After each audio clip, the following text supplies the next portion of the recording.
আধুনিক ভূতাত্ত্বিকদের মতে পৃথিবীর জন্ম হয়েছিল আজ থেকে প্রায় 450 কোটি বছর আগে। তারও 21 কোটি বছর পরে প্রথম স্তন্যপায়ী প্রাণীর আবির্ভাব হয় এই পৃথিবী নামক গ্রহে। পরবর্তীতে আরও প্রায় 1 কোটি বছর পর 20 কোটি বছর আগে পৃথিবীতে মানুষের আবির্ভাব ঘটে।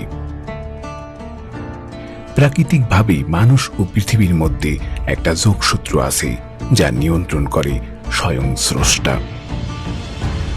কখনো কখনো মানুষের অজ্ঞতা মানুষকে স্রষ্টার বিপরীতমুখী করে। শুরু হয় প্রকৃতিতে অনাচার, ব্যভিচার আর ধর্ম বিরোধিতার মতো জঘন্য কাজ। আর ঠিক তখনই মানুষের উপর চলে আসে অপ্রতিরোধ্য বিপর্যয়। ধ্বংস হয়ে যায় সবকিছু। যুগে যুগে বহু উন্নত জাতি মুহূর্তের মধ্যে ধ্বংস হয়ে গেছে, ইতিহাস তার সাক্ষী। তেমনি একটি নগরী পম্পে, যা ধ্বংস হয়েছিল চোখের পলকের আগেই। শুধু ধ্বংসের মধ্য দিয়েই তাদের ইতিহাস শেষ হয়নি, বরং সেই ধ্বংস নগরীর মানুষ থেকে শুরু করে সবকিছু আজও বিদ্যমান, যা আধুনিক সভ্যতার জন্য এক অনন্য নিদর্শন। মিরর অফ অ্যাডভেঞ্চারের আজকের পর্বে দেখব ইতালির পম্পে নগরীর ধ্বংসের ইতিহাস। উপলব্ধি করতে চেষ্টা করব আমরা মানুষ, আমাদের সীমা কতটুকু। আপনাদের সাথে আছি আমি সানাউল্লাহ সালমান। ভিডিওটি শুরু করার আগে অনুরোধ করব, আপনি যদি আমাদের চ্যানেলে নতুন হয়ে থাকেন তাহলে চ্যানেলটি সাবস্ক্রাইব করুন। তো চলুন শুরু করা যাক।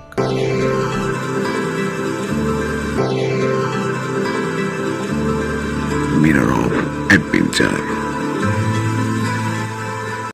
ব্যভিচার, সমকামিতা ও পতিতাবৃত্তির কারণে অতীতে বহু জাতি ধ্বংস হয়েছে।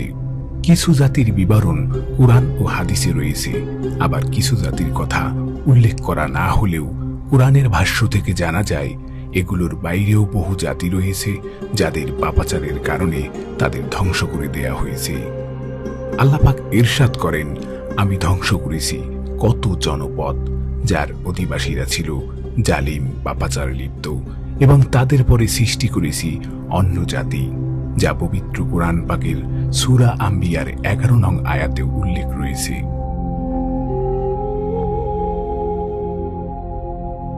সেই সব অনুল্লিখিত জাতি ও জনপদের একটি ইতালির পম্পে নগরী। পৃথিবীর প্রাচীনতম অভিজাত জনপদগুলোর একটি ছিল এই পম্পে নগরী। সে সময় প্রাকৃতিক সম্পদ ও সৌন্দর্যের এক অপার লীলাভূমি ছিল এই নগরীটি। এটি ছিল 2000 বছরের পুরনো একটি অভিজাত শহর। ইতালির তৎকালীন রাজা ওসকান খ্রিস্টপূর্ব 6 থেকে 7 শতাব্দীর দিকে এই শহরের গোড়াপত্তন করেন। এরপর ইউরোপে সংঘটিত বিভিন্ন পর্যায়ের যুদ্ধ বিগ্রহের মাধ্যমে খ্রিস্টপূর্ব 80 শতাব্দীর দিকে এই শহরটিতে রোমান সাম্রাজ্যের অধিকার প্রতিষ্ঠিত হয়। সেখানেই গড়ে ওঠে রোমান সাম্রাজ্যের অন্যতম শিল্প বন্দর। তখন থেকেই রোমানরা সেখানে বসবাস শুরু করে। ক্রমান্বয়ে সেটি হয়ে ওঠে সমকালীন বিশ্বের অন্যতম বিত্ত, বৈভব আর অভিজাত নগরীতে। রোমান আর গ্রিক বণিকদের ব্যবসা বাণিজ্যের মূল কেন্দ্রে পরিণত হয় এই শহর। ভূমধ্য সাগরের উপত্যকায় ভিসুভিয়াস পাহাড়ের পাদদেশে নেপলস শহরের পাশেই গড়ে উঠেছিল এই শহরটি।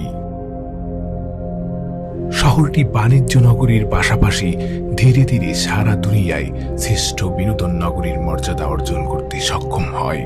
কারণ প্রাকৃতিক সৌন্দর্যের বিপুল সমাহার কাজে লাগিয়ে রোমানরা এটিকে অপরূপ সজ্জায় সজ্জিত করতে পেরেছিল। গড়ে উঠেছিল নানা ধরনের বিনোদন কেন্দ্র, যার টানে সমগ্র পৃথিবীর ভ্রমণ পিপাসু অভিজাত সমাজ ভিড় করতে থাকলো সেখানে।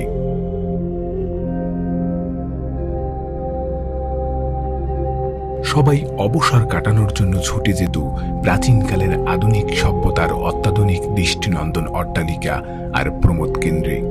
সহায় সম্পদ আর ভিত্ত বৈভবের অভাব ছিল না পম্পেইবাসীর।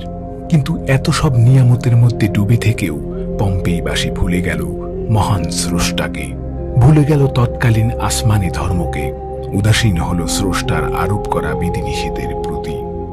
ফলে তারা লিপ্ত হল নানা ধরনের অসামাজিক কার্যকলাপে। নিজেদের চিত্তরঞ্জনের জন্য উদ্ভাবন করল ঘৃণ্যতম সব পন্থা। খোদা প্রদত্ত নির্দেশাবলী অস্বীকার করে নানা ধরনের মানবিক হিংস্র আর নোংরা কর্মকাণ্ডে দিন দিন ডুবে যেতে থাকে পম্পেইবাসী। নিছক বিনোদনের জন্য জনসমাগম করে বিপুল জনতার সামনে তারা মানুষ ও পশুতে, কখনো বা মানুষে মানুষে যুদ্ধ বাঁধিয়ে দিত। এই মানুষ ও পশু বা মানুষে মানুষে একে অপরকে সর্বশক্তি প্রয়োগ করে আঘাত করত, যতক্ষণ রক্তাক্ত করে না কোনো একজনকে চিরতরে দুনিয়া থেকে বিদায় না করত, ততক্ষণ পর্যন্ত চলত এই বর্বরচিত অমানবিক খেলা। আর এই মরণ খেলা উপভোগ করত সে সময়ের রোমান অভিজাত শ্রেণীর দর্শকরা। মানব হন্তারক সেজে সেখানে তারা খুঁজত চিত্ত বিনোদন।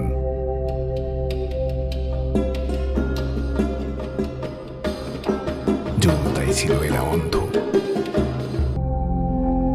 শুধু যৌন কার্যের জন্য প্রতিটি বাড়িতে নির্মিত হতো আলাদা স্থাপনা। বাড়িঘরের দেয়ালে দেয়ালে অঙ্কিত হতো নগ্ন পর্ণচিত্র। নিজেরা তো যৌনতায় ডুবে থাকতই, সেই সঙ্গে নিজের ছেলে মেয়েদের দিয়েও বণিক ও পর্যটকদের যৌন বিনোদনের ব্যবস্থা করতে তারা পিছুপা হতো না। এমনকি তারা নিজেরাও পশু পাখির সঙ্গে যৌন বিকৃতির পিপাসা মেটাত। এভাবেই দিন দিন তৎকালীন আসমানি ধর্ম খ্রিস্টবাদ থেকে বিচ্যুত হতে থাকে তারা। ক্রমান্বয়ে শহর ছেড়ে চলে যেতে থাকেন সব ধর্মযাজকরা। ধর্মীয় চিন্তা চেতনায় উজ্জীবিত ইউরোপের কনজারভেটিভ ধর্মীয় সম্প্রদায় পম্পেই শহর পরিভ্রমণ থেকে বিমুখ হতে শুরু করে। এমনই এক অমানবিক ঘৃণ্যতম ও বর্বরচিত সমাজ ব্যবস্থা যখন সেখানে মাথাচাড়া দিয়ে উঠল, তখন নেমে এলো মহান স্রষ্টার ক্রোধের আগুন। জীবন্ত মমিতে পরিণত হল অনাচার আর পাপাচারের অতুল গহ্বরে নিমজ্জিত থাকা মানুষগুলো। ৭৪ খ্রিস্টাব্দের এক ভর দুপুরে আত্মহারা খোদাবিমুখ পম্পেই অধিবেশীরা আনন্দ উল্লাসে নিজেদের মত্ত রেখেছিল। এমন ওই সময় নেমে এলো খোদাই গজব। ঐতিহাসিকদের বর্ণনা অনুযায়ী শহরের পাশে অবস্থিত ভেসুভিয়াস পর্বতের আগ্নেয়গিরিতে শুরু হয় বিরাট ধরনের অগ্নি উৎপাত।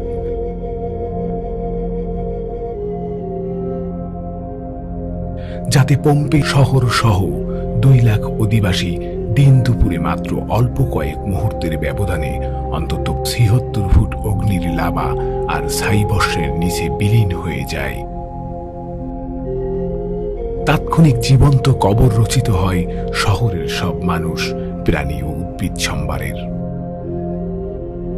উল্লেখ্য ১৯৪৪ খ্রিস্টাব্দে আবারও এই আগ্নেয়গিরিটি বিস্ফোরিত হয়েছিল, যাতে অন্তত ১৯,০০০ মানুষ নিহত হয়। কিন্তু সেটি ৭৪ খ্রিস্টাব্দের বিস্ফোরণের মতো ভয়াবহ ছিল না, যা টানা ১৯ ঘন্টা পর্যন্ত অগ্নিবৃষ্টি বর্ষণ করেছিল। আর ভূমধ্য সাগরের ৭ মাইল ভেতর পর্যন্ত অগ্নি লাভা ছড়িয়ে গিয়েছিল। বিজ্ঞানীরা বলছেন যে তখন এর অগ্নিলাভার তীব্রতা পারমাণবিক বোমার বিস্ফোরণের চেয়েও শক্তিশালী ছিল। উপরের দিকে অন্তত ৯ মিটার পর্যন্ত অগ্নিস্ফুলিঙ্গ ধাবিত হয়েছিল। এরপর থেকে অষ্টদশ শতাব্দী পর্যন্ত শত শত বছর ধরে আধুনিক মানব সভ্যতার অগোচরেই থেকে যায় এই অভিশপ্ত শহরটি। কিন্তু ১৭৪৯ খ্রিস্টাব্দে কিছু অ্যামেচার আর্কিওলজিস্ট সর্বপ্রথম আবিষ্কার করেন ধ্বংস হয়ে যাওয়া পম্পেই নগরী। শুরু হয় রাষ্ট্রীয়ভাবে ধ্বংসলীলা থেকে মমি হয়ে থাকা মৃতদেহ আর অভাবনীয় সব স্থাপনা উত্তরের মহাযজ্ঞ। আর ধীরে ধীরে সেখানে বাড়তে থাকে উৎসাহী জনতার আনাগোনা। অবাক করা বিষয় হচ্ছে ২০০০ বছরের পুরনো এই ধ্বংসলীলা থেকে এখনো অবিকৃত অবস্থায় তাদের দেহগুলো পাওয়া যাচ্ছে। যে যেভাবে ছিল সেভাবেই পড়ে আছে। মহান স্রষ্টার আগত প্রজন্মকে শিক্ষা গ্রহণের সুযোগ দেওয়ার জন্য তার নিদর্শন নৈপুণ্যতায় এসব মৃতদেহকে বছরের পর বছর মাটির নিচে সযত্নে সংরক্ষণ করেছেন।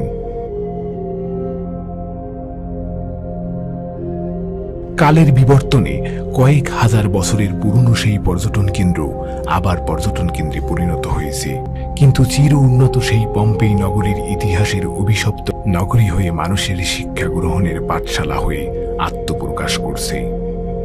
বর্তমানে ইতালি সরকার বাণিজ্যিক উদ্দেশ্যে যে এই নগরীকে ঐতিহাসিক জাদুঘরে রূপ দিচ্ছেন। জাতিসংঘের তথ্য অনুযায়ী সেখানে বছরে প্রায় 25 মিলিয়ন পর্যটক ভ্রমণ করতে আসেন। অভিশপ্ত পম্পেই নগরী থেকে মহান আল্লাহ আমাদের সবাইকে শিক্ষা গ্রহণের তৌফিক দান করুন।